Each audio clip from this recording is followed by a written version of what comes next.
नमस्कार। दैनिक shift time में आप सबका स्वागत है। युवा राजपूत सभा की अगर बात करें, ये युवा राजपूत सभा है, जबकि महाराजा हरि सिंह जी की छुट्टी के लिए शुरुआत एक संघर्ष किया था तो युवा राजपूत सभा के बैनर तले हुआ था। जिस युवा राजपूत सभा ने सारी समाजी और सियासी संगठनों को एक छत के तले, बैनर के तले लाकर खड़ा कर दिया था, तो अल्टीमेटली सबकी मेहनत रंग लाई और कहीं ना कहीं महाराजा हरि सिंह जी की छुट्टी की घोषणा हुई। उसी के चलते अब एक सोशल मीडिया और मीडिया के माध्यम से लगातार अब कौन होगा अगला युवा राजपूत सभा का प्रधान, इसी को लेकर एक जो कि लगातार खबर चल रही है। चलिए इस समय हम लाइन पर जो फोन लाइन पर लेंगे जो सुरिंदर सिंह गिल्ली जी हो, जो पहले प्रधान रह चुके हैं, इनसे जानने का प्रयास करेंगे कि अगर फिर से इलेक्शन होते उसकी क्या प्रक्रिया है, कोर कमेटी का क्या योगदान रहता है, किस तरह से कोर कमेटी जो कि नए प्रधान की जो चुनती है उन्हें चुनकर फिर से प्रधान बनाती है, या पहले प्रधान का कितना टेन्योर होता है, इन सारे विषय में बात करें। हमारे साथ समय लेंगे सुरिंदर सिंह गिल्ली जी, जो कि पूर्व प्रधान रह चुके हैं युवा राजपूत सभा के। इन्हीं से बात करने का प्रयास करेंगे कि आखिर क्या प्रक्रिया रहती है, क्योंकि एक तरफ अगर बात करें तो अभी जो प्रेजेंट जो प्रधान है वो है यानी कि राजन सिंह हैप्पी, जिन्होंने जब महाराजा हरि सिंह जी की छुट्टी की घोषणा जब हुई थी उससे पहले जो संघर्ष किया था वो यानी कि युवा राजपूत सभा के प्रधान थे राजन सिंह, और उनके साथ सब सियासी समाजी संगठन एकत्रित हुए। इस समय हमारे साथ फोन लाइन पर है जो पूर्व प्रधान रह चुके युवा राजपूत सभा के सुरिंदर सिंह गिल्ली। Hello hello. हेलो। हाँ जी, नमस्कार सर। राधे राधे जी। राधे राधे सर। आपको इस समय हमारे फोन लाइन पर पूरी ऑडियो सुन रही है, कौन होगा अगला अब युवा राजपूत सभा का प्रधान, और साथ ही साथ क्या प्रोसेस रहता है, क्या प्रक्रिया रहती है, किस तरह से डिसाइड किया जाता है कि नया प्रधान कौन होगा। जिस तरह से अभी तो राजन सिंह हैप्पी पर यह बताया जा रहा है कि अब कोई नई नियुक्ति होगी, आखिर कौन ये नियुक्ति करता, किस तरह से होता, पूरी प्रक्रिया बताइए। और जब आप प्रधान थे तो किस तरह से, किसके फैसले पर आपको प्रधान पद से हटाया गया और दूसरे प्रधान को लाएगा। जी रश्मि जी, बेसिकली कोई भी कुछ नहीं, एक टाइम पीरियड फ्रेम है जी जो 2 साल एक प्रधान ने पूरे हुई इन्होंने तो पूरी कोर कमेटी है, कोर कमेटी डिसाइड करती है जी कि ਉਹਦਾ 2 साल का कार्यकाल पूरा ਹੋਈਦਾ जी तो ਨਵਾਂ ਪ੍ਰਧਾਨ ਦੀ ਜਿਹੜੀ ਪ੍ਰਕਿਰਿਆ ਆਟੋਮੈਟਿਕ ਸ਼ੁਰੂ ਹੀ ਹੁੰਦੀ जी जी ਤੇ ਜਿਹੜੀ ਕੋਰ ਕਮੇਟੀ ਆ ਉਹ ਕਿਸੇ ਟਾਈਮ ਵੀ ਜਿਹੜਾ ਪ੍ਰੈਜ਼ੀਡੈਂਟ ਪ੍ਰਧਾਨ ਹੋਇਆ ਤਾਂ ਉਹਦੀ ਟੀਮ ਦੀ ਡਿਵੈਲਪ ਕਰੀ ਹੈ ਨਾ ਨਵੀਂ ਜਿਹੜੀ ਪ੍ਰਕਿਰਿਆ ਰੱਖੀ ਗਈ ਹੈ युवा राजपूत सभा ने नवी ਵੇਲੀ ਬਣੀ ਗਈ ਹੈ ਜਿਹੜਾ ਵੀ ਪ੍ਰੋਸੈਸ ਹੈ ਉਹ ਸ਼ੁਰੂ ਹੀ ਹੁੰਦਾ जोले मैं प्रधान हाँ तो ओले भी शुरू च जो पहली बार मैं प्रधान बनया 2014 च तो ओले 2014 जो 16 च मेरा टाइम पूरा होया मैं भी लगा ओड़ा स्टेट हाउस जो कोर कमेटी ने फैसला किया कि 2 साल पूरे ही तो नवा प्रधान बनना चाहिए, उसका नवा प्रधान बनाया। एक सिंपल प्रोसेस है, कोई ये कोई विरोधाभास नहीं है। प्रधान का टाइम पूरा होया, प्रधान ने बड़ा अच्छा काम किया अपने कार्यकाल च जी छुट्टी का सारा जेड़ा युवा राजपूत सभा दी बजिया तो हैप्पी दी अध्यक्ष बजिया, उनकी टीम दी जेडी कोर ग्रुप है उसकी अध्यक्ष बजिया, और पूरे डोगरा समाज दी एक बड़ा मान सम्मान मिलिया। और बड़ी बड़ी मुबारक की गल है, क्योंकि देखो टीमां बड़ी देर दी बनदियां, सभा संस्था बड़ी देर दी बनदियां, एक सारा एक टाइम पुरानी बजदा तो जेड़ा सारा बजिया वो सारा बजिया और युवा राजपूत सभा सिर पर बजिया। एक प्रक्रिया एक रेगुलर जिन्हें एक सिस्टम चलता युवा राजपूत सभा एक संगठन है और यदि एक अपनी नामावली है और ये संस्था जी सभा एक प्रधान बनाती है और एक लीडर बनाती है। बिल्कुल ये वो नहीं है कि एक ओकड़ी सभा नहीं है कि लीडर जेडे सभा की बनाएंगे, सभा जी सभा है वो लीडर बनाती है। बिल्कुल ये वो सभा नहीं है कि जेड़ा एक प्रधान बनी आवे तो पूरी उम्र बनया रहोगे। इतने कई सभा ऐसी है ना, कोई 30 साल का प्रधान है, कोई 20 साल का प्रधान है।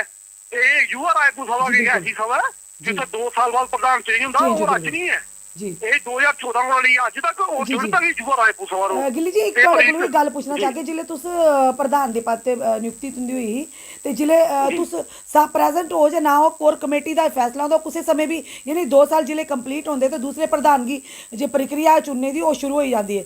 तो उहदे च जिस तरह से राजन सिंह हैप्पी जो मीडिया के माध्यम कन्नै खबर आ दी, उन्होंने गुस्से नाराजगी जताई कि मैं इधर प्रेजेंट नहीं हो रहे, मेरे पीछे इन्हें नए प्रधान की यानी कि प्रक्रिया शुरू कर दी। तो क्या पहले ही चीज़ां सारियां तुंदे कन्नै क्लीयर की जाती, या जी भी संगठन होंगे उनके बायलाज होंगे तो बायलाज की सारे की फॉलो करना होंगे, उहदे पहले ही सारा स्पष्टीकरण दिता गया होंगे। जी हैप्पी ने क्या आख्या मैं नॉलेज नहीं है, मगर ये मेरी सुनने ही आल है। जी। मैं उसका स्टेट हाँ, मैं इतना मतलब जिंदा भी नाल है, मगर एक अपना कार्यकाल पूरा ही ना ਉਹਦੇ ਚ जी ਪੁੱਛਣਾ ਨਹੀਂ ਨਹੀਂ ਲੱਗਦਾ ਕੋਈ ਇੰਨੀ ਇਸ਼ੂ ਨਹੀਂ ਹੈ। ਐਸਾ ਵੀ ਨਹੀਂ ਹੈ ਕਿ ਜਿਹੜੇ ਚੇਅਰਮੈਨ ਰਘੁਵੀਰ ਸਿੰਘ ਹੋਰ ਜਾਂ ਬਾਕੀ ਟੀਮ ਨੇ ਉਹਦੇ ਨਾਲ ਚਰਚਾ ਨਹੀਂ ਕੀਤੀ, ਉਹ ਨਹੀਂ ਲੱਗਦਾ ਆਇਆ ਸੀ ਗੱਲ। जी ਨੈਚੁਰਲ ਰੋਜ਼ ਤਾਂ ਪਰਸੋਂ ਜੋ ਕਿੱਥੇ ਹੈ 4 ਦਿਨ ਪਹਿਲੇ जी ਤੇ ਜ਼ਰੂਰ ਇੱਕ ਚਰਚਾ ਹੋਈ ਨਹੀਂ ਹੈ ਕਿ ਬੰਦਾ ਵੀ ਤੇ ਇਹ ਮਹੀਨਾ ਹੀ ਇਹਦੇ ਆਪਣਾ ਟਾਈਮ ਦਾ ਪੂਰਾ ਹੋਣੇ ਦਾ ਤੇ ਉਹਦੇ ਪਰ ਕੋਰ ਕਮੇਟੀ ਵੀ ਡਿਸਾਈਡ ਕਰਦਾ। ਕੋਰ ਕਮੇਟੀ ਕੋਲ ਤੇ ਇੰਨੀ ਪਾਵਰ ਹੈ ਕਿ ਉਹ ਪ੍ਰਧਾਨ ਅਗਰ ਚਾਹਣ ਤਾਂ ਅੱਧੇ ਵਿੱਚ ਵੀ ਹਟਾਈ जी ਸਕਦਾ। जी मतलब कि एक कोर कमेटी का ही फैसला मन्निया जाता है, जरा सही फैसला हाँ, कोर कमेटी जो भी फैसला करे जी जी ਹਾਂਜੀ, ਇਹ ਕੋਰ ਕਮੇਟੀ ਦਾ ਫੈਸਲਾ ਹੈ। ਇਹ ਨਹੀਂ ਕਿ ਇੱਕ ਇੰਡੀਵਿਜੂਅਲ ਵੀਰ ਸਿੰਘ ਦਾ ਫੈਸਲਾ ਜਾਂ ਸੁਰਿੰਦਰ ਸਿੰਘ ਗਿੱਲੀ ਦਾ ਫੈਸਲਾ।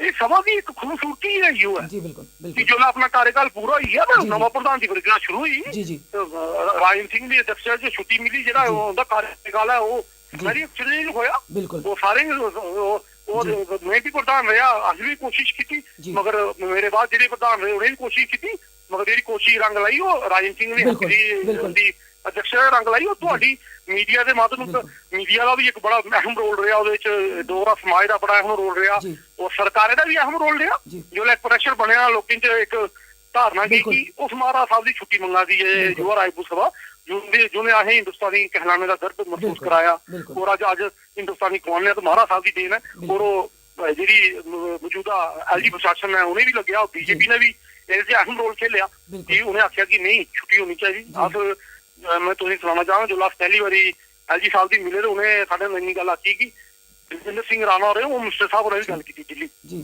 तो आखने मतलब कि सारे का योगदान है, बिल्कुल, बीजेपी का भी बिल्कुल, योगदान है, मगर जी कोशिश जी है युवा राजपूत सभा ने की जी ਉਹਦੇ ਚ ਨਾਰਾਜ਼ਗੀ ਦਾ ਵੀ ਨਹੀਂ ਕੋਈ ਇਸ਼ੂ ਲੱਭਾ ਜੀ, ਨਹੀਂ ਜੀ। ਹੈ। ਇਹ ਵਜ੍ਹਾ ਮੈਂ ਬਾਹਰ ਆ, ਮੈਂ ਉਹਦੇ ਜ਼ਿਆਦਾ ਗਰਾਊਂਡ ਡਿਟੇਲ जी, ਜੰਮੂ ਨਹੀਂ ਕਿ जी ਦੱਸੀ ਸਕਣਾ, ਮਗਰ ਮੈਨੂੰ ਲੱਗਦਾ ਨਹੀਂ ਹੈ ਕਿ ਐਸਾ ਕੁਛ ਹੈ। ਦੇਖੋ ਆਪਣਾ ਕਾਰਜਕਾਲ ਪੂਰਾ जी हेलो हेलो ਇਹ ਯੁਵਾ ਰਾਜਪੂਤ ਸਭਾ ਹੈ, ਇਹਦਾ 2 ਸਾਲ ਬਾਅਦ ਪ੍ਰਧਾਨ ਚੇਂਜ ਹੋਣਾ। जी ਕੋਈ ਵੀ ਹੋਊ, ਸੁਰਿੰਦਰ ਸਿੰਘ ਗਿੱਲੀ ਹੋਊ, ਰਾਜਨ ਜੀ ਹੋਣਗੇ, ਰਾਜਨ ਦੇ ਬਾਅਦ ਜਿਹੜਾ ਵੀ ਆ ਉਹਦੇ ਬਾਅਦ ਵੀ ਜਿਹੜਾ ਆ। ਦੇਖੋ ਇੱਕ ਅਗਰ ਲੋਕ ਜੁੜਾ ਰਹੇ ਨੇ ਅਗਰ 8 ਸਾਲ ਚ ਤੁਸੀਂ ਵੀ ਦੇਖਿਆ, ਤੁਸੀਂ ਪੁਰਾਣਾ ਕਵਰ ਕਰਾ ਦੀਆਂ, ਅਸੀਂ ਵੀ ਗੱਲਬਾਤ ਵੀ ਕਰਦੀਆਂ। ਅਗਰ ਇੰਨੀ ਜਲਦੀ ਕੋਈ ਸੰਗਠਨ ਨਹੀਂ ਉੱਪਰ ਆਇਆ ਤਾਂ ਜੀ ਕੋਈ ਖਾਸੀਅਤ ਹੈ ਨਾ, बिल्कुल बिल्कुल ਉਹਦੀ ਖਾਸੀਅਤ ਇਹ ਹੈ ਕਿ ਉਹਦੇ ਚ ਸਾਰੇ ਬੰਦੇ ਨਹੀਂ ਲੱਗਦਾ ਜੇ ਅਸੀਂ ਤਾਂ ਵਰਕਿੰਗ ਕਰਕੇ ਬਿਲਕੁਲ। ਅਫਸਰ ਲੋਕੀ ਨਹੀਂ ਗੱਲ ਕਰਕੇ बिल्कुल बिल्कुल ਨੈਚੁਰਲ ਹੈ ਇੱਕ ਹਰ ਇੱਕ ਸਮਾਜ ਦੀ ਲੱਗਣ जी ਦੀ ਬਈ ਨਹੀਂ। चलो जी थोड़ा मता शुक्रिया तुस साढ़े कन्नै जुड़े हो और पूरी गल तुसी दर्शक कन्नै रखी। धन्यवाद साढ़े कन्नै जुड़ने कन्नै। ये थे सुरिंदर सिंह गिल्ली जी जो पूर्व प्रधान रह चुके हैं युवा राजपूत सभा के, और जिस तरह से उन्होंने कहा कि एक प्रक्रिया है, कोर कमेटी जो मेंबर्स है, कोर कमेटी का जो फैसला उसे ही फैसले को मान्यता दी जाती है।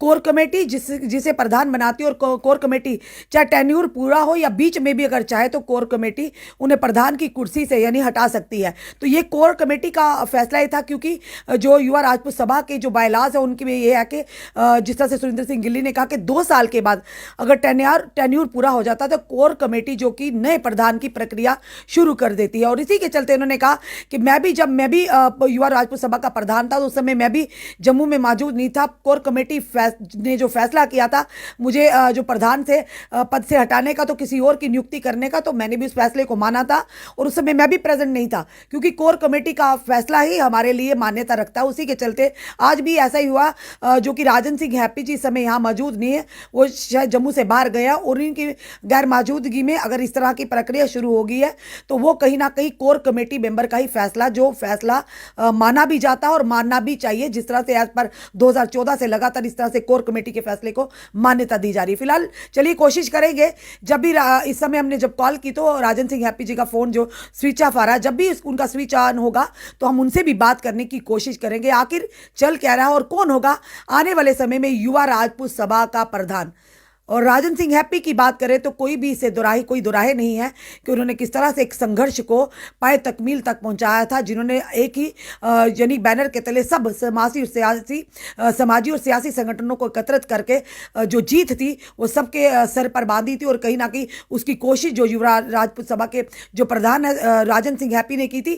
और इसी तरह से उन्होंने कहा कि जिस तरह से राजन सिंह हैप्पी अभी मीडिया के माध्यम से, कल रात की अगर बात करें, एक मीडिया हाउस में उन्होंने साफ तौर पर ये आपत्ति सहमति जताई थी कि मैं बाहर हूँ, उसके बाद ये प्रक्रिया शुरू हो चुकी थी। उसी के चलते पूर्व प्रधान से भी कहीं ना कहीं हमने वो जानकारी ली कि आखिर पूरी प्रक्रिया प्रोसेस क्या रहता है, कि अगर नई प्रधान की जो यानी उन्हें चुना जाता है तो क्या रहता है। तो सुरिंदर सिंह गिल्ली ने भी आप तक वो पूरी बात रखी। चलिए, समय मिलेगा जब हमें फ़ोन उनका ऑन होगा तो हम उनसे भी बात करने की कोशिश करेंगे। अपना कमेंट, अपने सुझाव ज़रूर दीजिए और इस वीडियो को जितना हो सके शेयर कीजिए। जुड़े रहिए हमारे साथ अगले अपडेट के लिए। जय हिंद, जवाहर।